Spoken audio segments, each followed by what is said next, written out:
Run it up, then run it back. Run it up, then run it back. Run it up, run it back. Run it up, then run it back. No, we need to edit faster. Good morning, happy Thursday. Welcome to Run It Back. Look. We got Boogie Cousins. It's going to be coming in live from Mongolia. I'm going to run out of days where I get to say that, but this man right here on the end. We asked last week, hey, why don't you come in the studio? Because no one ever wants to come in. It was all just an idea. And here he is, bright and early, Bobby Portis on the show. What's up, dude? What's up, man? Pull up. What's up, baby? Appreciate y'all having me on. Okay, how much were you regretting saying you do this when the alarm went off? Yeah, I woke up at like 4:45. I was like, oh my God, how do you guys do this? Every day.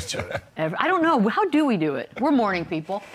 I never was before. You Still are really proud not of on you. the weekends. Welcome to the real world, Bobby. Yeah, I'm in it. Life comes at you fast. I'm waking up. Your collarbones look good today, Beads. Oh, that's a weird compliment. You should work on that. Those things are poking. I don't know if you should say collarbones look good today, but here we are. Anywho, how about those Pistons? No, we're not there yet. Why don't you read the script? All right. Okay, you know what? I'll do it for you. You guys played against each other. BP, BC. Any fireworks? I would like there to have been fireworks. So playing against these two, there was always fireworks. No, not you. But okay, go ahead. No, I'm saying, but playing against these two, these are physical. Well, what about them playing against each other? Now that I don't know. Yeah.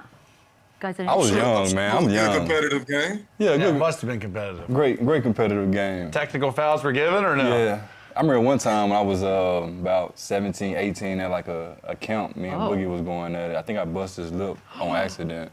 I ain't tried to. I think I busted his lip. That he got real serious. He got real strong on me. I was, that grown man strip was different.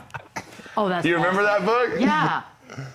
Nah, not quite. I'll let Bobby tell that story though, man. I'm just here to listen to the good old times, man. Okay, fine. Let's get to this. Let's get into a little Milwaukee news because we don't want to just sit here and grill you. We actually do have games to talk about as well. But when you were on last week, you talked about, new coach needs to bring culture back in here, make something happen.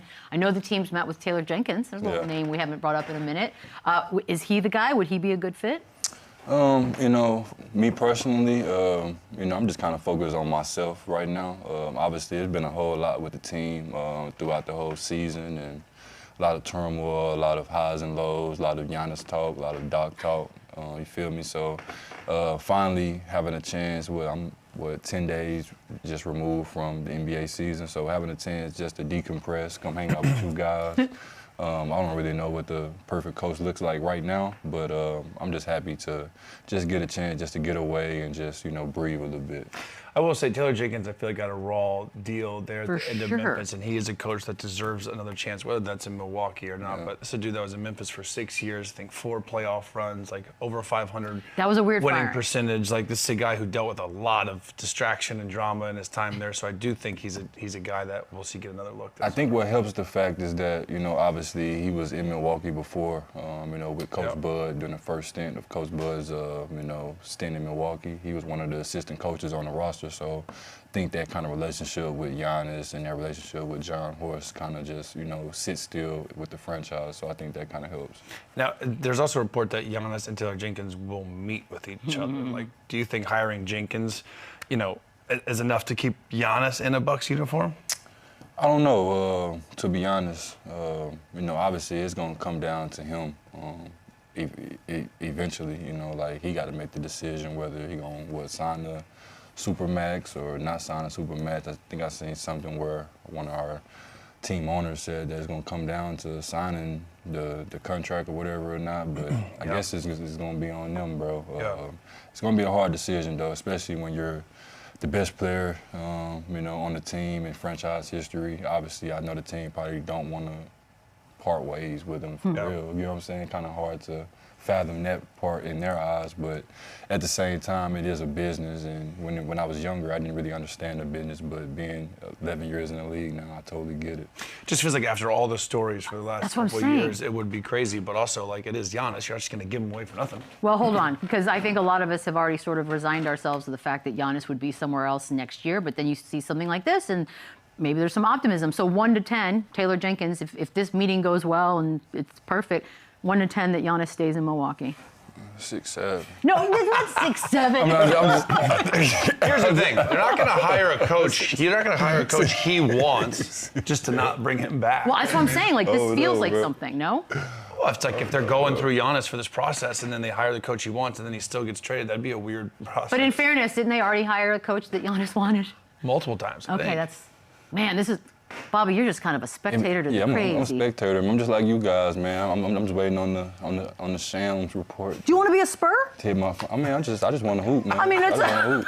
You'll take him over there? Would you like to be a Spur? Boogie, I just want to ball and live, man. I want to ball and live, man. I'm just inviting him. He wants to be. I'm just here so I won't get fined. I just want to ball and live, man. I just want to ball and live, man. I want no smoke. I just want to go out there and have fun, get to the playoffs, make a playoff run again. That's fair. All right, well, you're off the hot seat. Kind of sucks being at home for real. Like when you made the playoffs for consecutive years like we have, and now we're at the crib spectating, watching other guys hoop. You know, like it's nothing like preparing. It's nothing like, you know, having that fire, smelling that popcorn, seeing people in the crowd with the same shirt on, people waving towels. That energy is just different. I miss that aspect. Do you get any joy like watching the playoffs right now, or does it still hurt enough that you don't really care? Like loving the game of basketball, I love to watch the game. I love to, obviously it can be high school, it can be women's games, it can be college, but I think it's just a different sense of urgency when you're in the playoffs, when you can game plan for a team, when you, you know, like the playoffs bring the best out you. Last couple of years we played against Indiana. They brought the best out of me, just being able to lock in, seeing yourself in a different light, knowing that pressure is on you. The roster is getting cut down. It's the lineups getting cut down to 7, 8, 9 guys that's ready to play. And you got to go out there and play 30 minutes a night and fight for a win and then do it over again 7 times. So I kind of miss that aspect for sure. Well, the pressure for sure, let's segue, was on the Detroit Pistons last night. By the way, they had that home court curse they could not get rid of, hadn't won a playoff game since 2008 in their building. 18 years? It's broken. It's finally done. They didn't win a game against the Knicks last year? Not at home. They won in the Garden every time. Yeah, no, it was a crazy stat, but they got the blowout win last night. Cade was 27, Tobias was 16. By the way, that was nasty. This was, they outscored, by the way, the Magic 36-6 at one point in the third quarter. Because in the first half, you're like, uh-oh, this could be a game. Boogie, I'm going to start with you. 18 years, first home win. They are obviously the 1 seed, and the expectation is they come out of this series, no issues. Let me ask you this. The internet's got mixed feelings about the Pistons. Some call them fraudulent. It's a very harsh word, in my opinion, but what do you say to that? I disagree. I think they've proven all year that they were the best team in the East. Consistency matters, health matters. And they proved all that this year, from start to finish. So to call them fraudulent, a fraudulent number 1 seed is just unfair to them because they did the work and they proved it all year. But I will say I believe a team like Orlando is a fraudulent 8 seed. And what I mean by that is I think they're a lot better than, you know, being an 8 seed. They dealt with a lot of injuries. They dealt with a lot of ups and downs. You know, players and coaches not necessarily on the same page throughout the year, and they lacked a lot of consistency. But based off their talent, based off, you know, the roster and the talent that they have within that team, I think they're a lot better than an 8 seed. So, if anything, I think they're a fraudulent 8 seed. But as far as the Pistons go, I think they did everything they were supposed to do this season. They're here for a reason. And, you know, this is the playoffs. It's going to be ups and downs. It's going to be losses. It's going to be wins.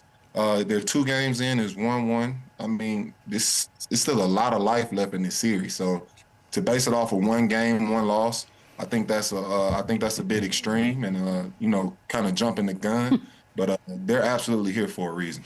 Yeah, I agree with Boogie. I think Orlando is not a real 8 seed. This is a team that had high expectations, that's dealt with a lot of injuries throughout the season. They've had some frustrating moments and some rumors about their head coach, and you know, Paolo goes out and Franz Wagner goes out, Jalen Suggs goes out. They've had a lot of stuff happen to them, and now they're starting to play pretty good basketball, and they showed that in that last game of the play-in. But this is going to be a long series. Look across the league right now. You got Portland, San Antonio's tied up. Yeah. Philly goes and gets one in Boston. Like, the league is talented, and there's not going to be, it's not easy to sweep. Like, it's not easy just to have quick series, as we're learning. So last night Orlando struggled. You're not going to win many games scoring 83 points. You're shooting 32% from the field goal. That has a lot to do with them not making a lot of outside shots. It also has a lot to do with Detroit's defense and the way they physically, you know, defend you and make it really difficult for you. So again, they're going to be better. I think now with just getting one in Detroit was a huge sign for them. Now they get to go back home, and you know who could happen. Anything can happen. So this is going to be a long series. But again, like Boogie said, this isn't a real 8 seed. Like this is a tough 8 seed. They are confusing. Bobby, I think that this Orlando team is so. I really don't know when I sit down at night what version I'm going to get. Do they have the game 1 team still in them? To me personally, I just think that the play-in tournament kind of does that to teams, right? I was a part of being a 1 seed, and we got a bad draw of the Miami Heat, and they were rolling, and they came in from a play-in situation. They played games. We was the number 1 team. We had to sit out 7-8 days before we played another game, you feel me? And then they came in just rolling. Sometimes you get those bad draws, but I don't think this is a bad draw for them. I just think that, they'll get past this series, but later on in the next series, I think they'll miss just a secondary scorer other than Cade. I feel like the ball's in his hands a lot, sticks with him. Obviously, he's a great player, first team, All-NBA type player, MVP caliber guy. But I still think you need that secondary option. They should have got like a C.J. McCollum next to him. I think that kind of would have fit real perfect with him on the side of him. Somebody that can just give him just a relief, you know what I'm saying? Get off the ball a little bit and then get it back to him when he needs it.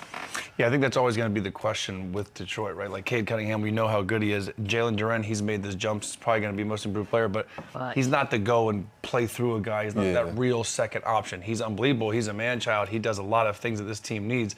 But he's, Bobby's right. They don't have that C.J. McCollum. They don't have that secondary kind of guard scorer that can go and relieve some pressure off Cade Cunningham and make it easier for him. Let him play off the ball a little bit. And a lot of these other teams in the playoffs, they do. They have 1, 2, 3, 4 different options where they can hurt you. Also, last night, Detroit left a lot of points on the board. They shot 58% from the free throw line. They had 23. Oh, say that again? 58% from the free throw line. They also had 23 turnovers, and Cade Cunningham had 7 of them. So they shot themselves in the foot a lot and still were able to win this game easily. Free throws, 58%. 3 points, Beats. They are literally 3 points. That is shameful. You know what? You faced this Detroit team 3 times this season. They are one of the more physical teams in the league. Are they frustrating? Like, how do you deal with that? I wouldn't say frustrating. I just think that in the league, when you have a certain style of play, that you come with every night, and everybody knows you play this certain type of way. Like Miami, they play a certain type of way. Toronto, back 5-6 years ago, they played a certain type of way. The Warriors, they play a certain type of way. Like when you have a certain style of play that you play, I think the refs kind of let you get away with a little more hand check. You know what I'm saying? Being a little more physical out there on the court. Obviously, they're not really calling many fouls on Detroit. They fouling like crazy out there, in my opinion. But, you know what I'm saying? But, you know what I'm saying? They letting them get away with a whole lot of, rough housing. But, they get into it, though, for sure. You know what I'm saying? They impose their will on you, which the refs let them do that. Yeah. I think as a fan, even if you're not a Pistons fan, you sort of watch Isaiah Stewart, you're like, oh, that's fun. That's old school. And you've gotten into it with him. I mean, I don't know why we wouldn't play video of that, by the way. If they were to let you two just go and be you, how does this end? Oh, I'd be front row. Yeah, we would have got suspended for life. Suspended for life. They would have kicked us out of the league. Adam Silver don't want to go no for that. He put that fist on me right there. I grabbed it. That is so close to your face. Honestly, if there's one fight I'd like to see in the NBA, it's probably these two. That's the one. I'm paying for this. That would be awesome. A pay-per-view, man. Yeah, Canelo and Crawford. Canelo and Crawford. Get him on a Jake Paul card. By the way, do you actually dislike each other, or is this just strictly game stuff? Nah, I don't think he really liked me now. Nah, for real, I don't think he really liked me now, for real. First, we used to go at it and do things. He's, free throw line box out. I know he was gonna come with some tough, strong, grown man stuff. But I think last game I didn't play, obviously, because season was in jeopardy and had a little wrist injury. And I remember sitting on the sideline, he looked over the sideline, he called me like, you soft, such and such. Wow. I guess he thought I should have played, and he wanted to play against me, but it's all good though, yeah. By the way, what is this? That's a weird putting your I love it, man. I love it, man. Okay. Boogie loves it. Gotta have it, man. You gotta have it in sports, man. You gotta have it. Nothing wrong with it. That's why I'm a fan of both of y'all, man. That's why we like about it. Okay, I need a yes or no on this. I'm going to start with you, Boogie. Either one of these teams, Orlando, Detroit, can they win the championship this season? I'm gonna say no, and the reason I say no, I don't think Orlando is there quite yet as far as experience and growing as a team. I still think they're young pieces and young franchise guys are still figuring out the game. Obviously, they're growing with each year. They'll gain more experience throughout these playoffs. As far as the Pistons go, obviously, like they've been the #1 seed all year. They've proven that they've been consistent, but part of that, in my opinion, is because the Boston Celtics weren't healthy. Once Jason Tatum, returned to the lineup, I think it changed a lot in the Eastern Conference. I think the Boston Celtics are a better team. They have the experience, championship DNA, all of those things above that are listed. So when it comes to coming out of the Eastern Conference, I'm still going with the Boston Celtics just based off their history, their experience, and their talent, their coaching. They reach all the check marks as far as being, a championship caliber team. So it's more so to do with the Celtics than it has to do with the Pistons as a team. That's fair. Or Orlando as a team. That was a very polite no, by the way. Very well. I think obviously Detroit has a better chance of winning it all than Orlando. I think that's fair to say. Okay, so there's one level. Absolutely. But I still think the champ comes out of the West. Like, you look at the West, you look at what OKC's doing, you look at San Antonio. Obviously, we need Wemby to be healthy. Denver, I think the champ is going to come out of one of those three teams. But again, you can't sleep on Detroit, can't sleep Cleveland. Quite possibly might have the easiest path to the Eastern Conference Finals if they get past Toronto, and then Orlando happens to win this series. They get Orlando. That's insane. Nah, I don't got Orlando winning this. I'm just saying, if they do, Cleveland could have a cozy little, cruise We haven't to even the finals. talked about. We haven't even talked about. mentioned That's them. that's what's that series crazy is about these. bad. Can we get a little bit out of this Suns Thunder situation? There was a moment last night. Thunder won. Yeah, so let's go ahead and throw that out there. But the story is the tech that Devin Booker gets here for going out of bounds, trying to save the ball, hits Jalen Williams. Caruso tattletales to the ref, and then Devin Booker ends up with a tech. After the game, he had this to say. It's going to cost him. It's definitely something that has to be looked into. I heard Caruso tell him to call the tech, and, he ended up doing it. So that's one ref. In my 11 years, I haven't called a ref out by name, but James was terrible tonight, through and through. It's bad for the sport, bad for the integrity of the sport. People are going to start viewing this as a WWE, if they're not held responsible. All right, Boogie, he said it himself. In 11 years, he's never done that. So I do believe he's got some equity in the bank as far as reputation goes. Devin Booker does. What do you make of that? First of all, is it the dumbest tech you've ever seen? No, I've been on the. I'm sure Boogie's seen a few that are worse. I've been an advocate of these bullshit ass referees. So, it's no fun when the rabbit got the gun. He's also been a teammate of Chris Paul when he's manipulated the game and was able to get guys technical fouls, and he wasn't speaking out against the refs then. So, now you fall victim to it. You see what it feels like, and like I said, I've experienced it. I've dealt with it, and I've been speaking up about it. But do I disagree with his message? Absolutely not. I disagree with the timing of it. Like I said, once you become victim of it, then you feel what that heat feels like. But like I said, when it comes to the message, I agree 100%. Yeah, I'll tell you this. I hate that players are always held accountable, right? We're always fined. We're always reviewed. We're always put under the microscope, but the referees aren't. And again, if this was a bad call and this was a miss on James Capers, he should be held accountable for this, because that is egregious that another player I'm playing against can influence you to give me a technical foul if you didn't initially see it. Like, that is absurd. So I understand Book's frustrations here.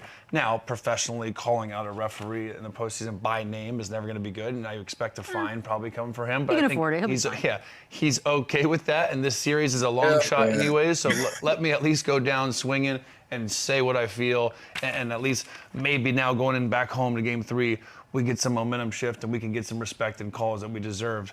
instead of this tattletale and technical foul that I just got. So what's wrong with the accountability though? That's what I'm saying. I got no problem with I think referees should be fined. Call out the referees because they put a rule in place to do so. No, these referees need to be held accountable. I totally agree. I also think referees should be fined and suspended and put on notice exactly for calls that they miss, just like we get fined for technical fouls. I think people would probably jump on that if you put them. But Bobby, I'm going to ask you this because the optics of this, to those of us who are not Thunder fans, isn't good, right? Like we already are sort of walking around thinking, man, this team gets all kinds of calls, like the favorable whistle. Now you got Caruso over there telling a ref what to do and he doesn't. Like, is it true that they get more benefit of the doubt than anybody else? I mean, obviously they're at home.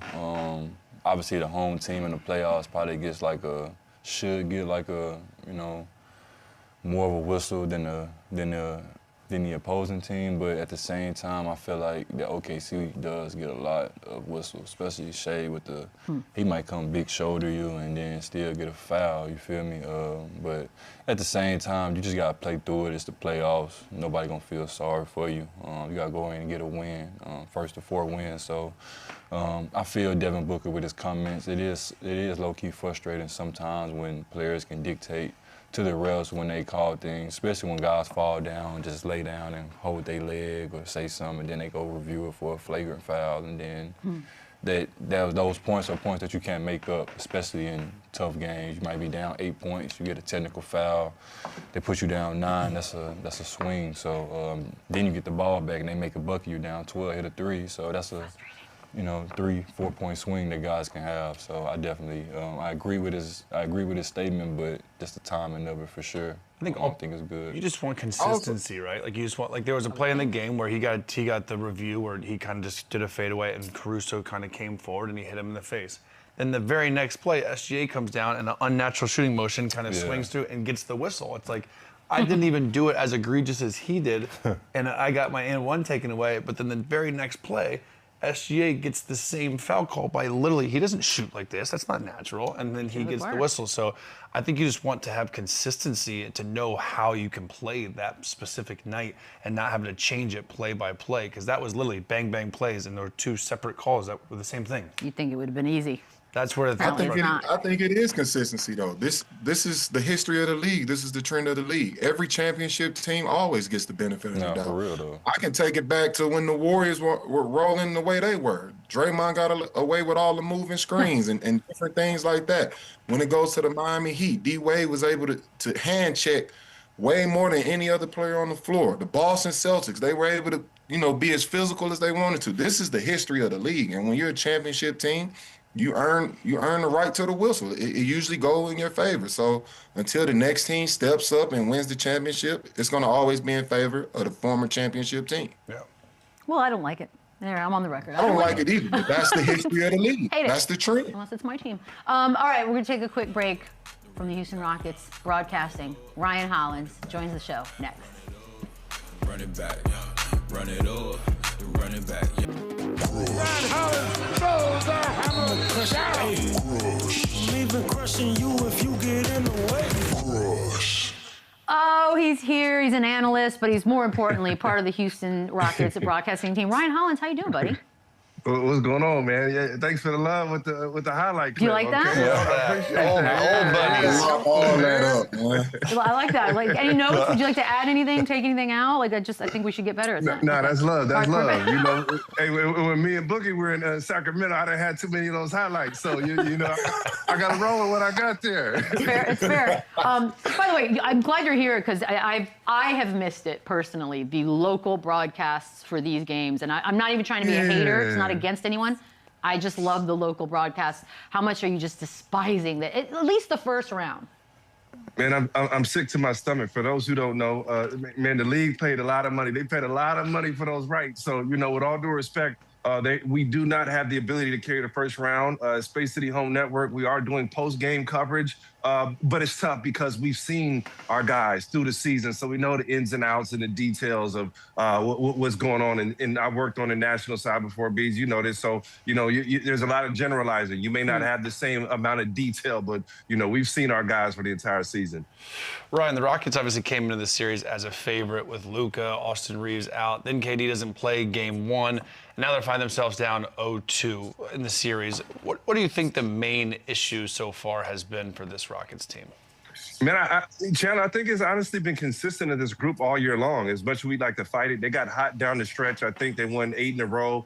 They had a couple games where they tied a franchise record for 30 assists consecutively plus. And then at the end of the day, KD's injury was everything. It's a group that struggled on the road. They're much better at home. So it's a group, we got to be frank that, you see them some nights and you feel like they're contenders. They can play with anyone because you see the athleticism of Amin Thompson. You see KD in the way that he can score, in the records that he breaks, beats Michael Jordan, beats Dirk Nowitzki, passes these guys up. And like every night we've got a graphic or a stat for something that's never been done. And Alperen Şengün's style, but it's a group that's played down to their competition. So we've seen it all year long. But ultimately, I'm really expecting the Rockets to be much better in these next 2 games at home. Yeah, and obviously it's crazy to even ask this because LeBron James is 41 years old. But Here we go. who's the best player on the floor in this series? I'd obviously like to think it's Kevin Durant. They got Şengün, but LeBron has been unbelievable. Right. I mean, in this series right now, you got to give LeBron his kudos. He's done a good job. He's playing, I like to call it old man basketball. I'm 41 also, but I've been out the league for about 10 plus years. You know what I'm saying? We're sitting here doing media, but if we're older, what are we going to do? We're going to control pace. We're going to slow the game down. We're going to grab. We're going to hold. We're going to wait till somebody helps. And, the difference between Kevin Durant and LeBron James is when LeBron has the ball, he wants to pass. He's looking to pass. He's going to make that pass 10 out of 10 times. When KD has the ball, he wants to go and score the basketball. And to answer your question, we cannot fairly evaluate. You're watching Kevin Durant, and I'm no medical expert. I didn't talk to our people. He looks like he's about 70 to 80%. You're not seeing the best of Kevin Durant. So let's put that in the air right now as everybody wants to evaluate and say who's better, who's doing like this. Like KD's unbelievable to have. Look, bro, to have 20 in the first half on half a leg right now, man, he's different, man. While getting double teamed, by the way. Yeah, let's certify that, dog. So can they win the series, or is this hole too deep?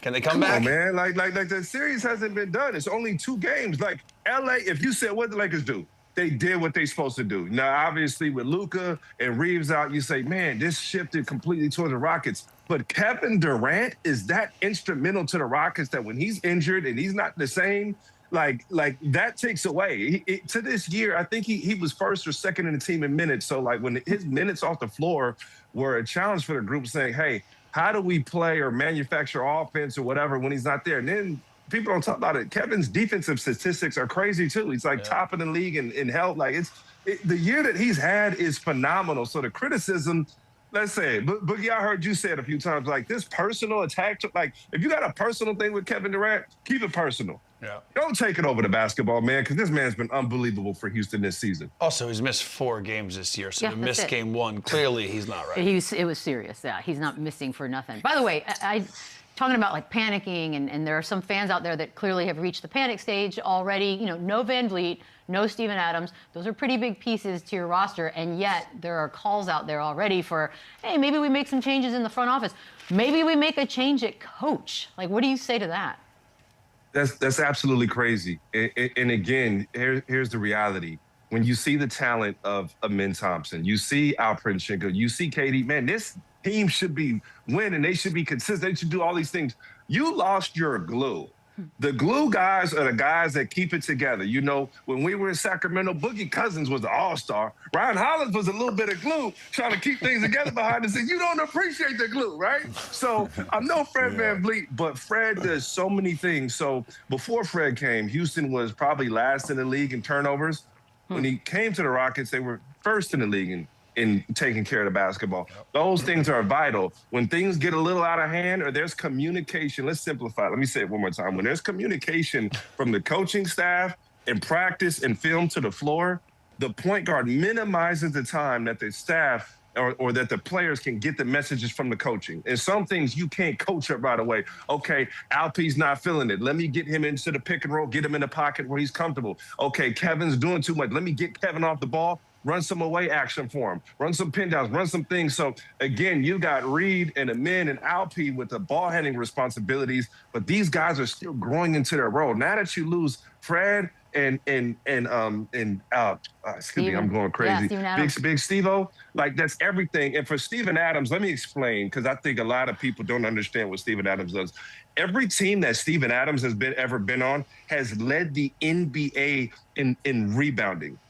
The Houston Rockets, because of Steven Adams, were on a historical pace. What he's doing in this generation of, I guess, small ball still, like it's unbelievable what he does for the boards. He's big brother out there. So when he's playing right alongside Alperen Şengün, that's when Alperen Şengün's poking the chest out. He's feeling confident. Not that he's still not a bad man, but it's a lot easier when you get a chance to play for Boogie. You notice Boogie, when Boogie was next to AD was real confident. When AD was next to, not that AD's not a bad man, don't make no mistake what I'm saying. When he was next to Dwight Howard playing for, you feel so much more confident. So some of those guys that are skilled, you like to have that Isaiah Stewart. You like to have that bruiser next to him. You like that during that. So these guys get so much more comfortable. So, and then from a veteran standpoint, Steven Adams understood, oh, the ball's not moving. Let me go set a screen. They pressuring KD. Let me go set a screen. And when you getting your back tore up on the screen because you're getting hit or you're getting screened, you think twice about fighting through action. So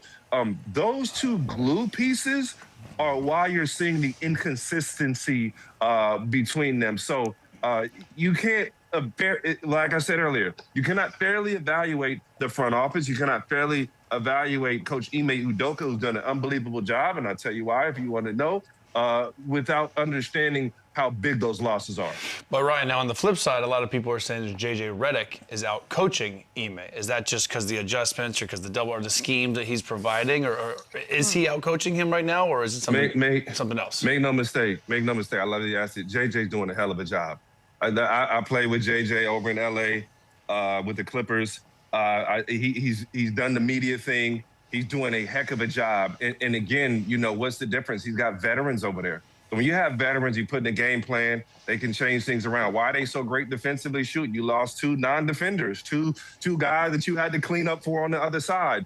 And ultimately, he's got a group that's believing. And we're doing an even better job, man, with all due respect. And take this in the right context. As great as LeBron James is, he's hard to coach. Why is he hard to coach? Because he's so smart. You can't just tell him anything. You got to be able to look him in the face and hold him accountable. So JJ's doing a heck of a job. And again, unfortunately, you know, you have a group that's still compensating for not having Fred VanVleet and Steven Adams. The physicality's gone, the low turnovers, the instant communication from coaching staff to player is missing. So Houston's done an unbelievable job working through those hurdles, but give JJ his flowers. But because he gets his flowers, that don't mean that you got to take away from what Ime's done. And what Ime is in the process of, with all due respect, you had a group last year, guys, and I heard you guys speak about this. Houston could win with rebounds and defense, okay? Then KD gets here, man, just get a guy who can go out and score the basketball. You get that. But now with the injuries, he's got to find different ways to win. And the ultimate challenge is spacing the floor, having an offense that you don't just run through one player. And then, you know it, when you have a great player, it is hard not to give a great player the basketball. Like when you have Kevin Durant, it is hard not to do that. So, again, it's not just a coaching thing, it's a player thing. When you got young guys got to learn how to step up to the plate. So we're going through some growing pains. So just be patient. And it's a group that I promise is historically much better at home. And you'll see that Ryan, in these next two games. We're patient. But if you get swept, I'll never speak to you again.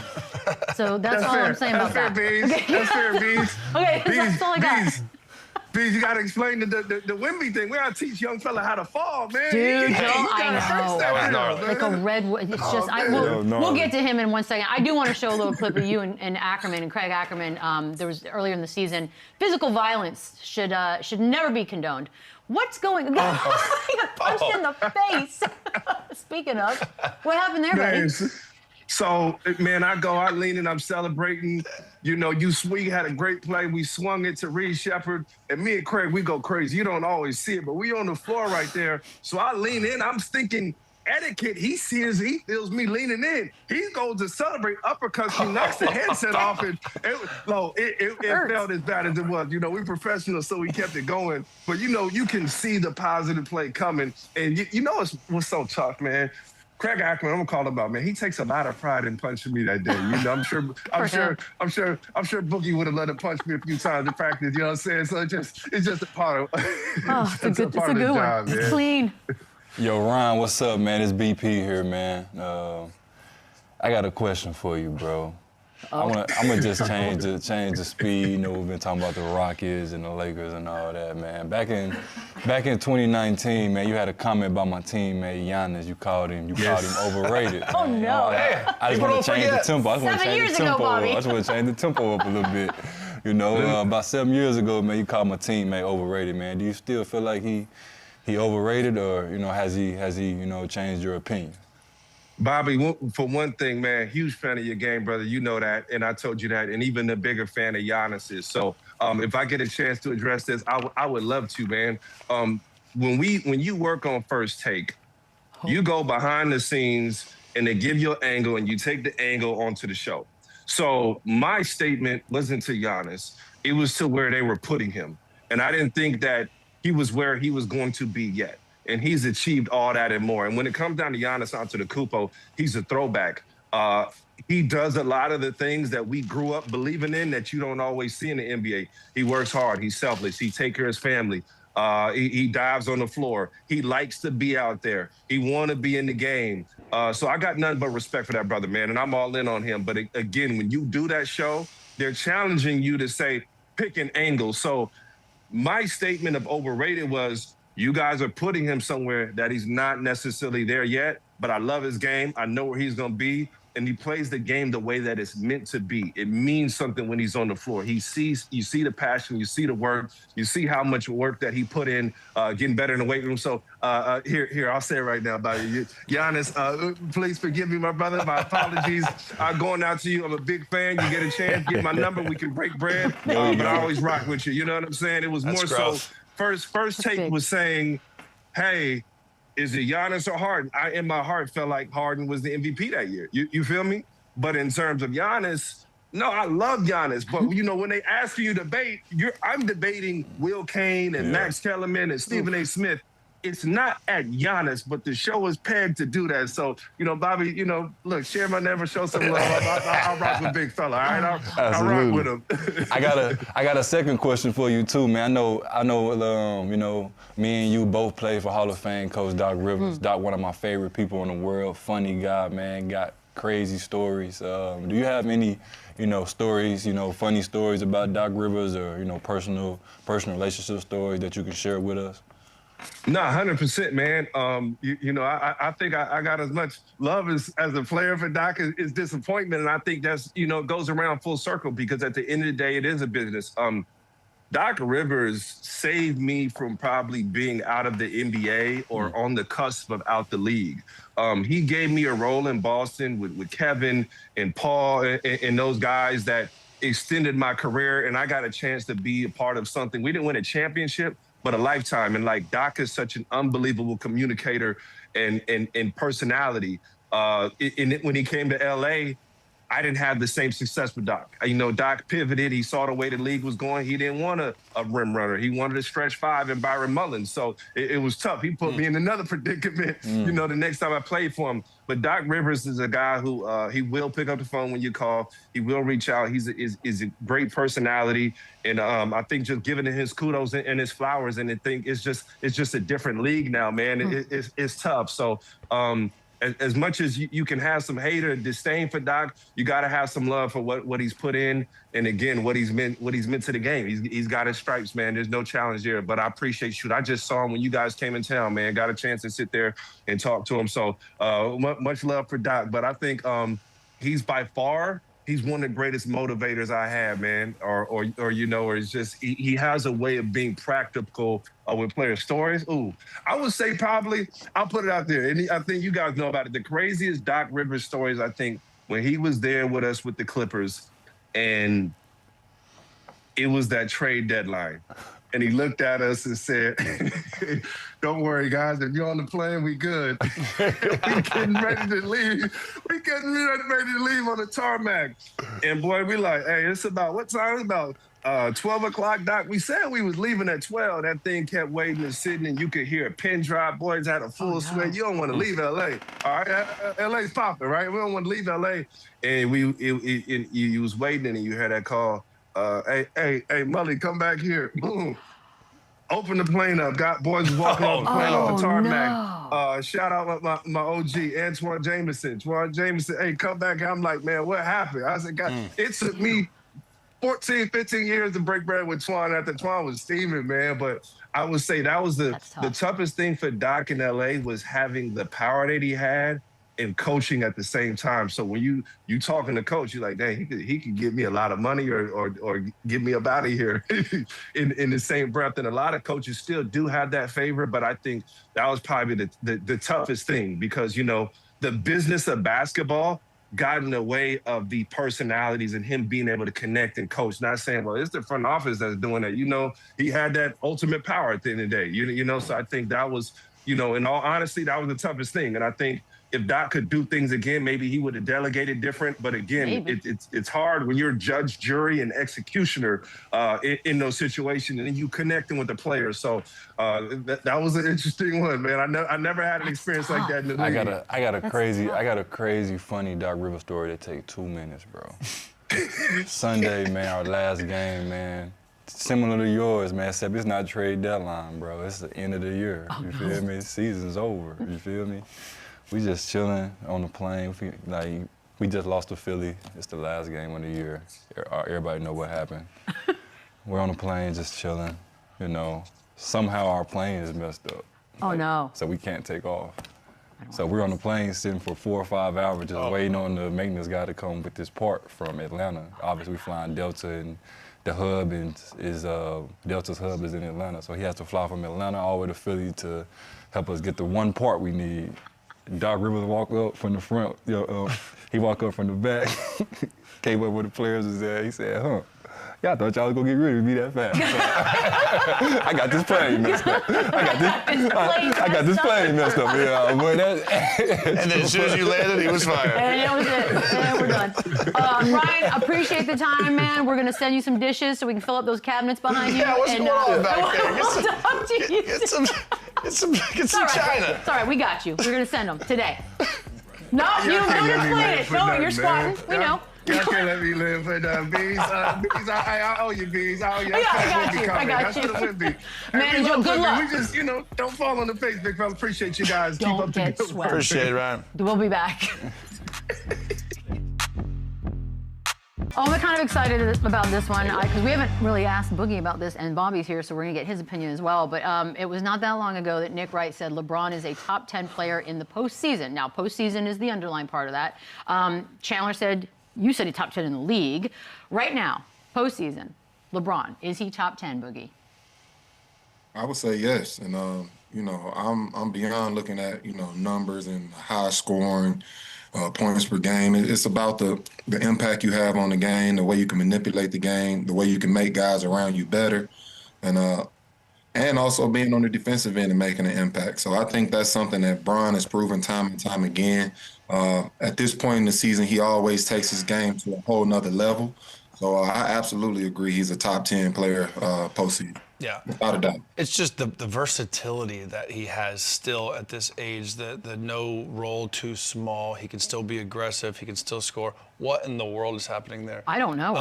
No. But yeah, it's hard. But then when you look at the current, top 10 players in the postseason, there are some real big names there, but it's hard for me to not include LeBron James. I mean, they're up 2-0. What he's Bobby, doing. it's kind of hard to argue. I mean, with me, earlier in the week, like Sunday, right before the game's about to get played, I think it was Saturday, Sunday, whatever it was, I was talking to my OGs at the crib, and they was like, oh, y'all got the Rockets in this series. And I told them straight up, like, bro, like, we've been watching LeBron for 20, 30 years.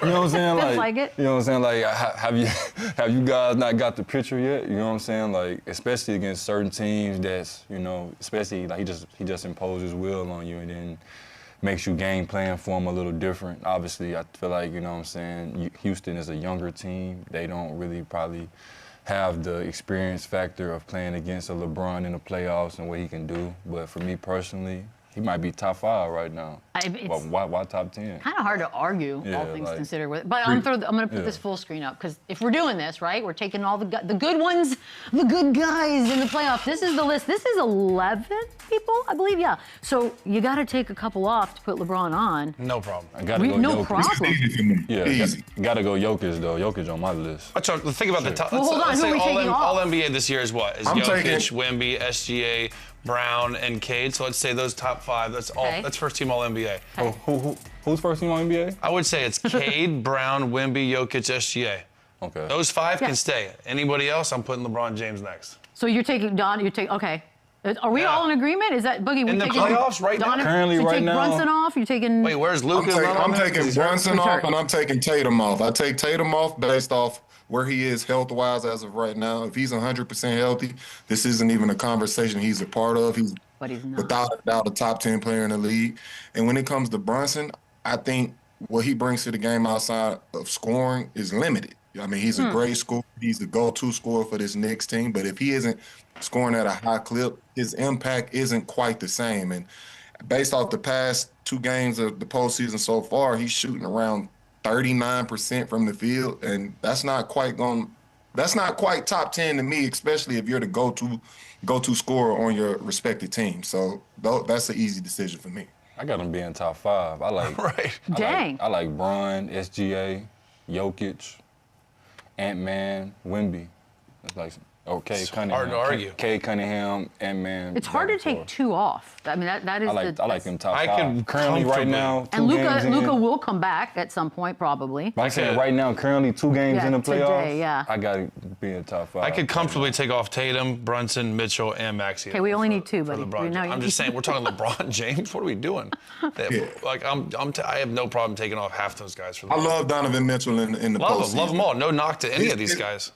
All the way back to Utah days, he shows up during the postseason. And this is just today, by the way. Too. This literally could change after tonight's He be game. hooping too. We have no idea. Again, this is no slight to those guys who at all. have an unreal seasons, but LeBron's having LeBron James. a postseason. LeBron James. LeBron James. We're going to take a quick break, wrap things up on the other side.